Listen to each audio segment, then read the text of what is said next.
잡곡밥에 함께 넣어 먹은 바로 이것 때문에 암에 걸리고 치매에 걸릴 수 있다는 사실 알고 계셨나요? 쌀밥보다 영양이 좋고 건강에 좋을 거라고 넣어 먹은 잡곡밥도 최고의 궁합인 음식도 있고 최악의 궁합인 음식도 있습니다. 몸에 안 좋은 궁합의 음식과 함께 드시면 오히려 건강에 독이 될 수 있습니다. 궁합이 좋은 음식과 먹어야 몸에 좋은 잡곡밥이 됩니다. 암과 치매 예방을 위해 잡곡밥을 먹을 때 주의할 점과 먹는 방법 또 그 효능에 대해 알아보겠습니다. 아직 구독 안 하신 분들은 꼭 구독과 좋아요 부탁드립니다. 영상을 만드는데 큰 힘이 됩니다. 계속해서 건강에 도움되는 건강정보 전달해 드리겠습니다. 우리는 음식을 먹을 때 음식 하나만 먹지 않습니다. 하나의 요리에도 다양한 식재료가 함께 어우러져 있습니다. 좋은 음식 궁합은 영양을 높여주고 건강에 큰 도움이 되는데요. 나쁜 궁합의 음식을 드시면 암과 치매까지 불러올 수 있습니다. 식재료에는 모두 각각의 좋은 영양 성분이 있습니다. 그 성분을 알고 잘 섭취하는 것이 건강을 위한 최고의 습관입니다. 오늘 소개해드릴 잡곡밥은 다양한 곡식들이 어우러져 단백질, 식이섬유, 비타민, 미네랄 등 건강에 좋은 영양소들이 많이 함유되어 있는데요. 흰 쌀밥에 비교하면 씹기도 어렵고 소화도 쉽지 않은 단점에도 높은 영양소 때문에 많은 분들이 건강을 위해 챙겨 먹고 계십니다. 하지만 쌀밥에 어느 정도 잡곡을 넣는 게 적정량인지 어떻게 넣어 먹어야 건강에 좋은지 생각해 보신 적 있으신가요? 그냥 무조건 다양한 잡곡을 넣어서 먹으면 건강에 좋다고 들어 아무렇게 잡곡밥을 드셨던 분들은 오늘 영상을 끝까지 집중해서 봐주시기 바랍니다. 과거에는 흰 쌀밥을 먹고 싶어도 여유가 되지 않아 어쩔 수 없이 잡곡밥을 선택하던 시절이 있었는데요. 그러나 요즘에는 오히려 흰 쌀밥 대신 건강을 챙기는 잡곡밥 선호도가 높아졌는데요. 특히 당뇨를 예방하고 관리하기 위해 잡곡밥을 자주 드시는 분들이 많으신데요. 혈당 관리에 잡곡밥이 좋은 이유는 잡곡밥이 가지는 특별한 수용성 식이섬유가 있기 때문입니다.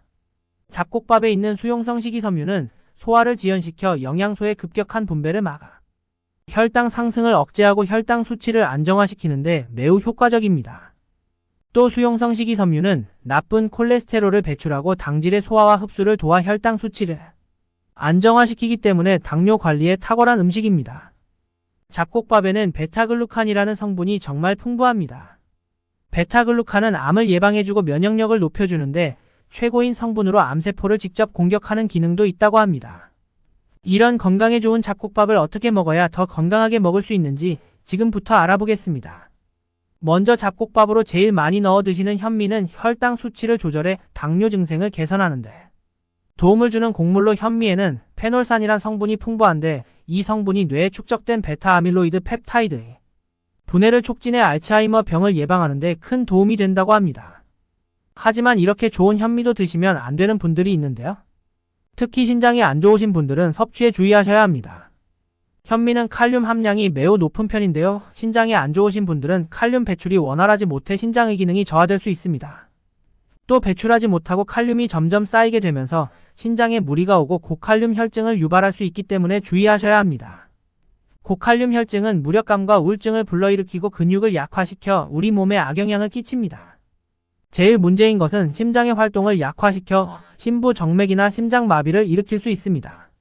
또 현미에는 독성이 높은 무기비소의 농도가 제법 높은데 무기비소가 몸에 축적되게 되면 신경계에 이상이 생기거나 암을 유발할 수 있기 때문에 재료로 사용하신다면 적정량을 사용하시는 것을 추천해드립니다. 하지만 너무 걱정하실 필요는 없는데 다행히도 무기비소는 도전 과정에서 대부분 제거되지만 현미는 백미보다 도전 과정이 적어 무기비소의 농도가 2배 높은데 이 무기비소를 99.9% 없앨 수 있는 방법이 있습니다. 물이 담긴 그릇에 현미를 넣고 물을 갈아가며 여러 번 헹궈주면 됩니다. 준비한 현미의 양보다 6배 많은 양의 물을 넣고 2시간 이상 불리면 남은 무기비소의 양이 상당하게 줄어들게 됩니다. 만약 이 시간이 너무 오래 걸린다 싶으시면 1시간도 괜찮습니다. 밥을 불리기 위해 사용되었던 물을 밥을 지을 때 같이 넣으면 절대 안 된다는 거 알고 계신가요?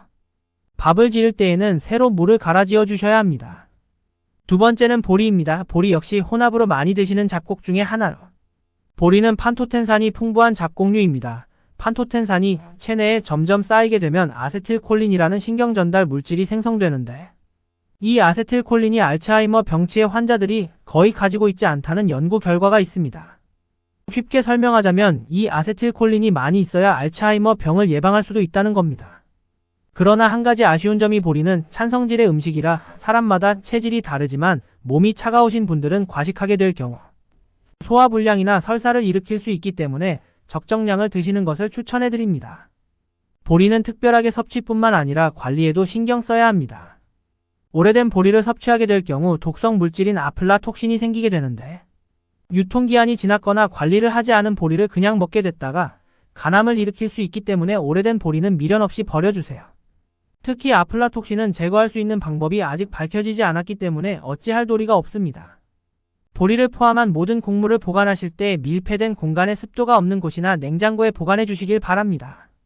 곡물은 일반적으로 오래 보관하기 때문에 세균이 번식하지 않도록 잘 관리하는 게 중요합니다. 또한 처음엔 괜찮던 곡물에서 숨어있던 벌레가 나올 수 있기 때문에 곡물을 꺼낼 때 쌓여있는 곡식을 안쪽에서 퍼올리며 순환시켜주는 게 좋습니다.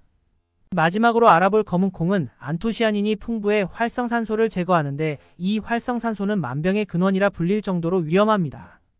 활성산소는 세포 산화를 통해 암, 고혈압, 당뇨 등 각종 질환과 노화를 불러일으키기 때문에 제때 제거하고 관리해야 합니다. 이 활성산소 제거에는 검은콩이 제격이고 검은콩에는 재밌는 성분이 하나 있습니다. 바로 이소플라본이라는 성분으로 갱년기 증상을 완화하고 폐경기 이후 일어나는 각종 후유증이나 부작용을 완화하는 데 효과가 있습니다. 이뿐만 아니라 암세포 증식에 관여하는 효소의 작용을 억제해 항암 효과도 가지고 있답니다. 그렇다고 마냥 좋은 건 아닙니다. 주의하셔야 하는 분이 따로 있습니다. 바로 유방암에 걸린 경우인데요. 유방암이 있는 상태에서 이스플라본 성분이 경과를 안 좋게 만들기도 한다는 연구 결과가 있습니다. 그래서 에스트로겐 과다로 유방암에 걸린 환자분들의 경우 검은콩을 주의하시는 걸 추천해드립니다. 또한 검은콩에는 사포닌도 풍부한데 검은콩이 좋다고 너무 과다로 섭취하면 사포닌도 과도하게 흡수되어 요오드 결핍 현상을 일으켜 갑상선 호르몬 생성에 영향을 끼치게 됩니다. 이는 갑상선 기능 저하증을 불러일으킵니다.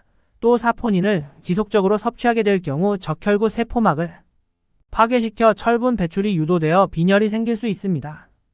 검은콩은 건강에 좋긴 하지만 평소에 빈혈이 있는 분이라면 검은콩의 과다 섭취는 주의하셔야 합니다. 또 잡곡밥을 먹는 이유 중 하나인 식이섬유도 많이 먹으면 오히려 부작용을 일으키게 되는데 식이섬유는 장내의 나쁜 노폐물들을 흡착해 밖으로 배출해주는 역할을 하지만 과다 섭취하게 되면 소장에서 비타민, 미네랄 같은 좋은 영양 성분도 같이 배출시키기 때문에 주의하셔야 합니다. 골다공증이나 빈혈을 유발하고 영양분 흡수율이 떨어져 어린아이의 성장에 치명적일 수 있습니다. 또 소화기능이 약한 어린이나 노년층의 경우에는 잡곡밥보다 흰쌀밥 혹은 9대1 정도의 잡곡 비율을 잡아 밥을 지어 드시는 것을 추천해드립니다. 또한 식이섬유는 주변의 수분을 흡수해 팽창하는 특징이 있어서 과도한 섭취는 장내 수분 부족을 일으켜 변비가 생길 수 있습니다. 그래서 식이섬유의 섭취가 많은 날에는 그에 맞게 수분 섭취도 늘려주시면 좋습니다. 잡곡밥에 주로 들어가는 재료들을 하나하나 자세히 살펴보면서 효능과 그 부작용에 대해 알아보았습니다. 잡곡밥에 다양한 곡식이 들어가는 만큼 각각의 재료도 정말 다양한 효능과 부작용이 있는데요. 부작용과 과다 섭취를 피하고 특정 지병이 있을 때 섭취를 주의해 주시면 잡곡밥을 먹고 건강에 큰 도움이 될 수 있습니다. 혹시 더 알고 계신 정보가 있으시면 다른 분들도 참고하실 수 있게 댓글로 남겨주세요. 주변 분들에게도 도움이 되는 이 영상 꼭 공유해주세요. 구독과 좋아요를 해주시면 계속해서 더 유익한 건강 정보를 받아보실 수 있습니다. 건강한 100세까지 항상 건강하세요.